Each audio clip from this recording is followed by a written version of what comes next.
Land contracts were where they were, it was kind of like a lease to own. Somebody actually tried to do that with me here. And I almost did it. I was gonna anyway. Um, but it was a way to purchase the property. And the only reason why I was going to do it was because the mortgage was half the price that I paid on this mortgage now, and so we were going to just kind of do an exchange.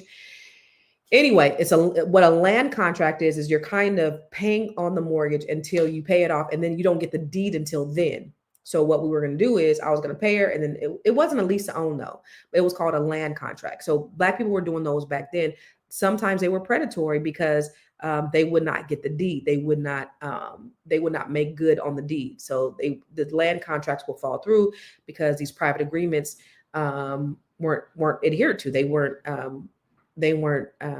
following through with their contracts. They were very exploitive. They were high risk, and a lot of families lost their homes.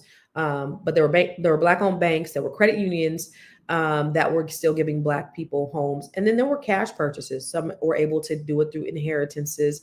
Some people pulled together to purchase homes, just like you see a lot of the Asian community and the Hispanic community doing now. They're pulling their funds together so that they could, and it's a lot of them living in houses. And let me tell you, I grew up in San Jose, California, and I remember we used to laugh at Asians. I'm not even gonna front. We used to laugh at Asians because it'd be like 15, 20 of them living in one house. They was on each other, stack, stack, stack, stack, stack. And we'd be like, ah. 20 years later, they own San Jose. They own everything in San Jose.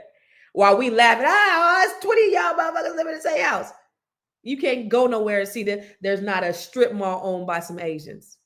They know how to do it. And so we did do that back in the day. We were more community minded. Now, we can't live with nobody. We shooting each other a lot of times. Some of us over toilet paper. You drank my water. These are things that I've seen and that I've seen myself with my own eyes, just how some of us can't get along and look at the bigger picture. And I think if we had a plan, I think, just living together just for the sake of living together is not the solution.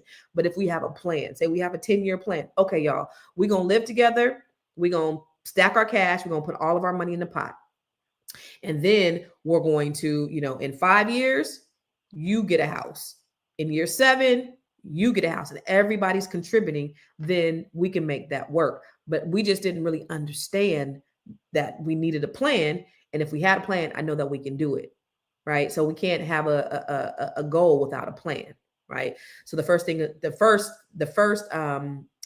step to actually executing a goal is having a vision for it. And so we need to have a vision if we do something like that. Right. So that's what would happen. That's how Black people still, in spite of the predatory lending, the redlining, were able to actually own homes back then when they were refusing.